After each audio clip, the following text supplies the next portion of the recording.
নমস্কাৰ ৰাইজ, আমাৰ কুকুৰটোৰ অৱস্থা চাওকচোন, বেমাৰ হৈ মোতকৈও বেয়া অৱস্থা হৈ গৈছে তাৰ। আমাৰ মায়ে চেণ্ডেল বিক্ৰী কৰিব অহা দাদা এজনক গছত উঠাই দিলে। চাওকচোন কি কৰি থাকে মায়ে এইবিলাক। তেখেতক কঁঠাল পাৰিব লগালে, তেখেতকো দি পঠাইছে বাৰু, তেখেত আমাৰ চিনাকিও হয়, সেইকাৰণেই উঠাইছে।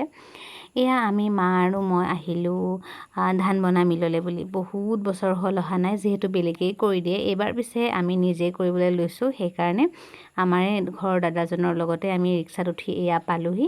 ধান বানিবলৈ লৈছে মিলত, আৰু বহুত বছৰ এইবিলাকলৈ অহা হোৱাও নাছিল। সৰুতে আহিছিলোঁ একদম বাহঁতৰ লগত। মা আৰু মই ৰিক্সাত বহি চাই আছোঁ, আমিতো একো কৰিব পৰাই নাই। তাৰপাছত মায়ে কিবা কিবি বস্তু ল'বলগীয়া আছিল, তাকে ইফালৰ পৰা সিফালে চাইছে। এইখন অৱশ্যে আমাৰ চকতে, আমাৰ ওচৰতে আছে, তালৈকে বুলিয়ে গৈছিলোঁ।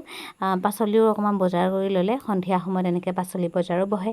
তাৰপাছত পিপি, মই, টুনটুন, বৌ আৰু ৰীণাবা এনেকৈ মিলি আমি সন্ধিয়া অকণমান আড্ডা দি আছিলোঁ। যিহেতু যথেষ্ট গৰম, অকণমান ওলাই আহিলে কিবা অকণমান ঠাণ্ডা পৰে, গতিকে আমি গোটেইকেইটাই লেকচাৰ মাৰি আছিলোঁ এই বাচ্চাকেইটাৰ লগত। তাৰপাছত অকণমান সন্ধিয়া লাগিল আৰু আমি ঘৰলৈ বুলি উভতিলোঁ। আজিলৈ ইমানেই, বাই।